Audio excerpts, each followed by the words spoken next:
The training deck of the Varath Ascendant hummed with the usual symphony of discipline, barked orders, the rhythmic thud of combat boots, and the occasional hiss of energy whips cutting through stale air. It was a galactic coalition warship, one of hundreds patrolling the fractured borders between civilized space and the lawless void beyond. Here, young recruits from a dozen species learned the brutal calculus of survival. Commander Rhea Solis stood at the observation platform, arms crossed, watching the morning drills with eyes that had seen too many wars. Her uniform bore the crisp insignia of Earth's expeditionary forces, a blue marble wrapped in olive branches, but her posture spoke of battlefields where idealism went to die. She was human, a rarity among the Coalition's officer corps, and that alone made her an object of curiosity and suspicion. Below her, the Kethran cubs struggled through their exercises. The Kethrans were a reptilian species, their scales shimmering in hues of amber and jade under the harsh artificial lights. These particular cubs, barely adolescent by their species standards, had been conscripted from their colony world after it fell to raiders. The Coalition called it opportunity.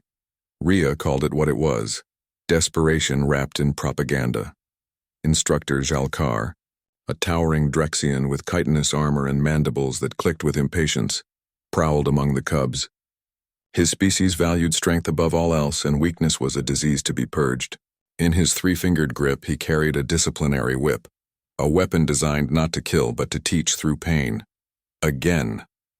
Shalkar's voice reverberated through the deck. You dishonor your clutch with such pathetic form. The cubs scrambled to reset their positions, their small frames trembling with exhaustion. They had been drilling for 4 hours without rest. One of them, a smaller cub with scales that hadn't yet darkened to adult coloration, collapsed mid-stance, gasping. Jalkar's eyes narrowed. Get up, the cub tried. Its legs buckled. I said, get up! Vareen, the oldest among them, stepped forward. His scales bore the scars of previous lessons, pale lines that told stories of defiance. Instructor, please. Let them rest. Just 10 minutes, the whip cracked before he finished speaking. Not at the fallen cub, but at Varan himself. The energy field wrapped around his shoulder, and he grunted but didn't cry out. He'd learned that lesson long ago. Did I ask for your input, whelp? Jalkar hissed. Your weakness infects the others. You will all learn discipline or you will learn pain. Perhaps both. 2 more instructors emerged from the shadows. A Vorquin with biomechanical implants and a crystalline Silari, whose body refracted light in unsettling patterns. They formed a semicircle around the cubs, whips at the ready. This was a familiar ritual. Collective punishment for individual failure. Varen spread his arms wide, placing himself between the instructors and the younger cubs.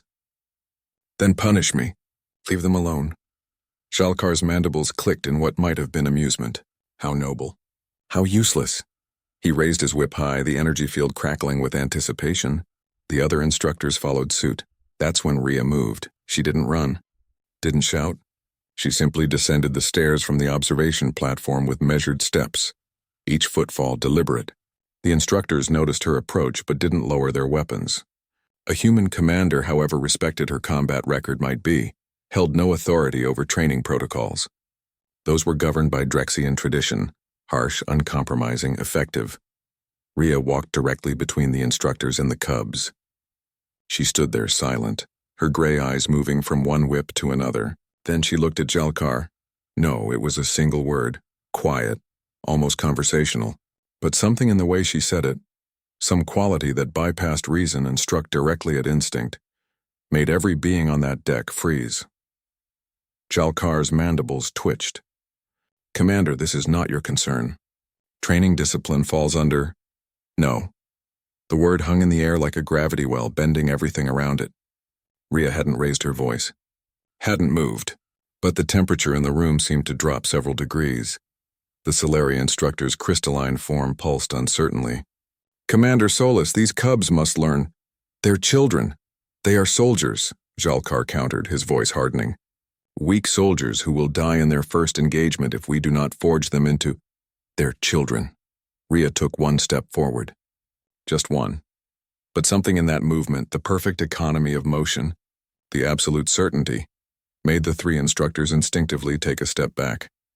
I've seen what you're trying to forge them into. Rhea continued, her voice still eerily calm. I fought beside Drexian warriors, Vorquin shock troops, Siluri infiltrators. I respect strength, but you're not creating strength here. You're creating trauma with scales. You overstep, human, Jalkar growled. His whip crackled, rising again. Rhea's hand moved to her sidearm, not drawing it, simply resting on the grip. Lower, the whip. The three instructors exchanged glances. They had numbers. They had authority within their domain. But something primal in their genetic memory recognized the look in Rhea's eyes. It was the look of a predator that had climbed to the top of Earth's food chain, not through strength or armor or venom, but through relentless, creative, terrifying persistence. Humans were pursuit predators, and right now 3 experienced warriors were realizing they had become prey. Jalkar's whip lowered. Then the others followed. These cubs will train under new protocols, Rhea said. You will push them. You will teach them. But you will not break them. Because broken soldiers don't fight, they simply wait to die. She turned to Varan, who stood trembling but defiant, still shielding the others. What's your name? Varan, Commander. You stepped between the whips in your squad. That's either very brave or very stupid. She studied him for a moment, probably both. But it's what good soldiers do, protect those who can't protect themselves. She looked back at the instructors. Teach them that. Not fear, not pain. Teach them why they fight. Jalkar's mandibles worked silently, grinding against each other. Finally, he nodded curtly. As you command. Rhea watched as the instructors withdrew, their weapons now holstered. The cubs remained where they were, uncertain if this reprieve was real or simply another test. Varan approached cautiously. Commander, thank you. Rhea looked down at the young Kethrin, seeing in him echoes of every child soldier she'd encountered across a dozen war zones. Don't thank me yet. Training gets harder from here, but it gets fair. She paused. And Varan, next time you want to be a hero, make sure you're strong enough to actually help. Dying nobly doesn't save anyone. As she walked away, she heard the smaller cub, the one who had collapsed, whisper to Varan. What did she do? She just said one word. Varan watched the human commander's retreating form, his scales rippling with something between awe and confusion.